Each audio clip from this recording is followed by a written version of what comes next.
मन की बात है तो क्या करना चाहते हैं आप?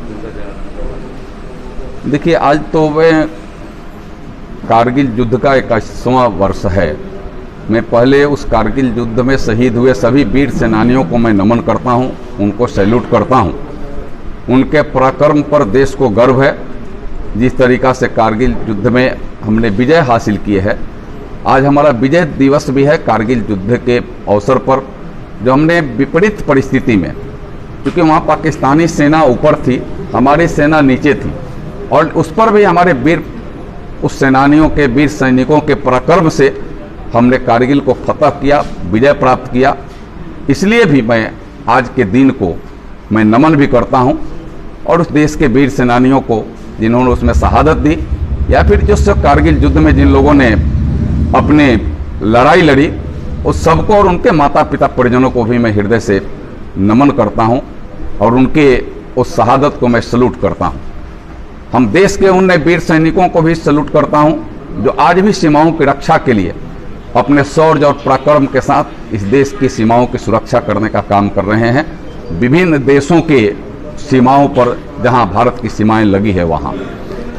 आज माननीय प्रधानमंत्री जी ने पूज्य अटल बिहारी वाजपेयी जी के भी उस बात को याद दिलाया, और उनके उस शब्दों को भी, उनके स्वयं के शब्दों को भी दोहराने का काम किया, जो अटल जी ने कारगिल युद्ध के समय पर कहा था कि हमें कोई भी महत्वपूर्ण निर्णय लेने के पहले हम उन वीर सेनानियों के शहादत को हमें निश्चित रूप से अंतर ध्यान रखना चाहिए, जो कारगिल युद्ध में जो उस अवसर पर इस देश के लिए जो अपने पराक्रम का परिचय दे रहे थे, पराक्रम के साथ युद्ध लड़ रहे थे, उनके बारे में सोच करके भी हमें कुछ महत्वपूर्ण निर्णय लेने की हमें आवश्यकता है।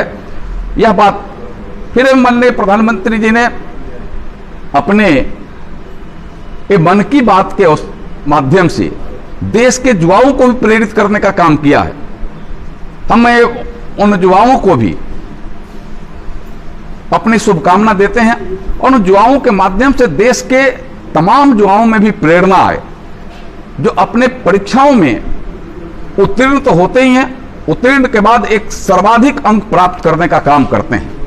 हरियाणा के उस युवक से, उस केरल के युवक से, यूपी के युवक से, और उन्होंने कहा कि कई राज्यों के वह युवा जो प्रेरणा के दायक हैं, जो देश के युवाओं में प्रेरणा देने के अनुसार अंक भी प्राप्त किए हैं, और अन्य विधाओं में भी, खेल में भी, लेखन में भी, अन्य जगह पर भी उनके वह भाव और जागृत है। हर युवा को उसका प्रेरणा लेना चाहिए, और उनको अपने आत्मसात करने की आज आवश्यकता है। हमें कारगिल युद्ध के माध्यम से जो हमें प्रेरणा उन्हें जवानों के माध्यम से मिली, नौजवानों के माध्यम से आज जो प्रेरणा हमें मिल रही है, प्रधानमंत्री जी ने देशवासियों के लिए भी आज जो विकट परिस्थिति कोरोना का चल रहा है, कोरोना से कैसे हम बचें, कोरोना के प्रति कैसे हम जागरूक रहें, जहां भी रहें मास्क लगा करके घर से बाहर जाएं, आवश्यकता ना हो तो बाहर न जाएं, हम दूरी बना करके रहें, हम साबुन इत्यादि से हाथ धोते रहें, हमें कोरोना रूपी महामारी से कैसे निजात पाएं और कोरोना रूपी महामारी को कैसे हराएं, यह भी उन्होंने बात अपने प्रधानमंत्री जी ने देशवासियों के लिए कही है। उन्होंने यह बताया है कि आज वास्तव में दुनिया में जो कोरोना के पेशेंटों के रिकवरी रेट है, उससे भारत में बहुत ज्यादा है। जो मृत्यु दर है दुनिया में, उससे बहुत कम भारत में वो मृत्यु दर भी है। लेकिन उसके बाद भी अगर कोई भी इस देश का कोई भी व्यक्ति, नौजवान, युवा, माता, बहन, बच्चे, बुजुर्ग, कोई भी अगर यह कोरोना से अगर उनकी मौत होती है, तो हमारे लिए वो क्षति है, देश के लिए क्षति है। लेकिन वो क्षति न हो सके, ऐसा हमें स्वयं के भी अपने साथ में उतारना है, और दूसरे को प्रेरित कर करके प्रेरणा देना है कि आप इससे बचने के जो उपाय हैं उसको निश्चित रूप से अख्तियार करने का काम आप अपने स्तर पर करिए। एक दूसरे के कहने का इंतजार मत करिए, स्वयं ऐसा कार्य करिए कि दूसरा उससे प्रेरित होने का काम करे। यह भाव हमें लेकर के आज चलने की आवश्यकता है। प्रधानमंत्री जी ने आगे 15 अगस्त आने वाला है, उसके लिए भी उन्होंने बधाई देने का काम किया है। और 15 अगस्त पर भी इस बार जो अन्य बारों में जो आज़ादी के बाद से अभी तक हम 15 अगस्त जिस तरीका से मनाते थे, इस बार का 15 अगस्त दूसरे तरीका से मनाने का भी उन्होंने संकेत दिया है, क्योंकि यह कोरोना का महामारी अभी चल रहा है। लेकिन हमें प्रेरणा में कमी न हो। हम जो उन वीर शहीदों के शहादत से हमने जो आज़ादी ली है, वह आज़ाद भाव अपने मन में भी रहे, और वह आज़ादी लेने में उन वीर शहीदों ने जो अपनी शहादत दी है, उनको स्मरण कर करके अपने अंदर ताकत एकत्रित करें और देश के प्रति अपने को समर्पण भाव रखें, ऐसा प्रधानमंत्री जी ने कहा है। प्रधानमंत्री जी के एक एक बात प्रेरक हैं। प्रधानमंत्री जी ने देश के 130 करोड़ लोगों के अंदर प्रेरणा देने का काम करते हैं। चिकित्सकों के लिए भी उन्होंने जिस तरीका से किया, कोरोना योद्धाओं के लिए जिस तरीका से वह भाव उन्होंने किया, और जिस तरीका से देश के लोग इसमें समर्थन और सहयोग कर रहे हैं उसके लिए किया, हम सबको वह प्रेरणा के तौर पर और जागरूकता के तौर पर अपने माध्यम से भी जन जन तक पहुंचाने का संकल्प लेने की आवश्यकता है। मैं पुनः प्रधानमंत्री जी के उस मन की बात के प्रति सम्मान भी व्यक्त करता हूं, और आपके माध्यम से मैं आग्रह भी करूंगा अपने पूरे देश, राज्य और अपने क्षेत्रवासियों से भी कि आप प्रेरणा के युग अपने को बनाएं और प्रेरक भाव अपने अंदर भी रखें और लोगों को जागरूक करते रहें। कोरोना रूपी महामारी से भी हमें निजात मिलेगा, और अन्य जो भी समस्याएं हैं वह अपने आप के अंदर ताकत के रूप में उसे एकत्रित कर करके समस्याओं का भी निदान हम करेंगे। यह भाव हम सबको लेकर के चलने की चाहिए। हम पुनः उन वीर शहीदों को, आज चूंकि कारगिल युद्ध का 21वां वर्ष है, उन वीर शहीदों के शौर्य को मैं सैल्यूट करता हूं, नमन करता हूं, नमस्कार प्रणाम करता हूं, और देशवासियों के प्रति, अपने क्षेत्रवासियों के प्रति हृदय से शुभकामना देता हूं। बहुत बहुत धन्यवाद।